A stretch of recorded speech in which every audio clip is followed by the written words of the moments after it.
L'armée nigérienne et l'opération Barkhane ont mené ce dimanche des combats contre une organisation terroriste à Miam près de la frontière malienne. Ces incidents se déroulent au moment où des localités d'Ansongo et Menaka se vident de leur population. Par ailleurs, des attaques terroristes et affrontements ont été enregistrés ce week-end dans le pays. L'armée nigérienne et l'opération Barkhane ont engagé dimanche des combats contre une branche de l'État islamique au Grand Sahara, EIGS. Les affrontements ont eu lieu à Miam, une localité nigérienne près de la ville d'Andramboukane dans la région de Menaka au Mali. Des sources locales, plusieurs morts ont été enregistrés de part et d'autre. Contacté par nos soins, le porte-parole de l'opération Barkhane au Tchad a confirmé que l'armée française a apporté un appui aux armées nigériennes à Miam. Cependant, il dément l'intervention de l'armée française sur le territoire malien. La même source a souligné par ailleurs que 2 suspects ont été arrêtés sans donner plus de détails. Ces affrontements ont occasionné des déplacements massifs de population. Dans la ville de Menaka, ils sont plus de 65 000 personnes réparties entre 11 000 ménages déplacés à vivre dans la détresse et la précarité, selon le gouvernement. La ville de Talaté dans le cercle d'Ansongo s'est complètement vidée de ses habitants, selon des élus locaux. Ils précisent qu'au moins 130 ménages ont fui pour Gao et d'autres ont migré pour des localités plus sûres. Niger, une manifestation pour le départ de Barkhane.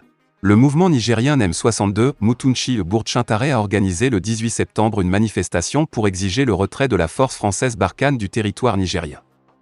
Les responsables du mouvement reprochent à Barkhane une atteinte à la souveraineté et un mépris envers le peuple nigérien illustré par des tueries multiples des populations civiles. Une situation qui intervient après le départ de Barkhane du Mali.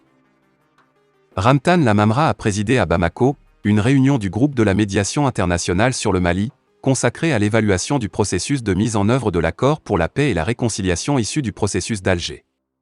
Le communiqué qui a sanctionné cette assise a indiqué que les participants n'ont pas manqué de saluer le rôle clé de l'Algérie en sa double qualité de chef de file de la médiation internationale et de président du comité de suivi, ainsi qu'en tant que pays voisin dont l'engagement ferme à mener le processus de paix et de réconciliation à bon port et la solidarité agissante envers le Mali en tout en demeure des constances.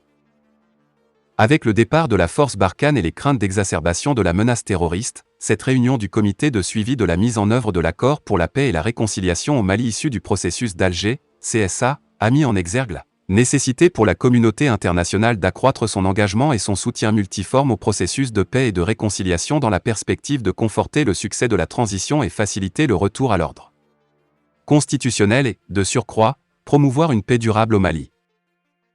C'est cette recherche de la paix dans la région du Sahel qui a motivé le déplacement à Bamako du lieutenant-colonel Paul-Henri Sandaogo Damiba. La rencontre du président de la transition burkinabé avec Assimi Goïta, son homologue malien, a essentiellement porté sur la redynamisation et le renforcement de leur partenariat dans le domaine sécuritaire. La délégation burkinabé était composée de plusieurs responsables militaires dont le commandant du commandement des opérations du Théâtre national, COTN, le lieutenant-colonel Yves-Didier Bamouni. Il s'agit pour les 2 dirigeants de s'unir face à leurs ennemis communs, les groupes armés terroristes. Le retour du Mali dans le G5 Sahel n'a pas été officiellement évoqué lors des échanges. Fragilisé par une brèche depuis l'absence des Maliens en mai 2022, les autorités du Burkina Faso ont annoncé en août dernier la prolongation du couvre-feu instauré dans la région du Sahel dans le cadre de la lutte contre le terrorisme. Depuis des mois, Ouagadougou, N'Djamena ou Niamey appellent Bamako à réintégrer la force conjointe. Nous regrettons ce retrait et espérons que le Mali revienne sur la décision prise parce que la lutte contre le terrorisme est un combat qu'un pays ne peut pas faire seul, c'est ensemble, avait déclaré Mahama Idriss Déby.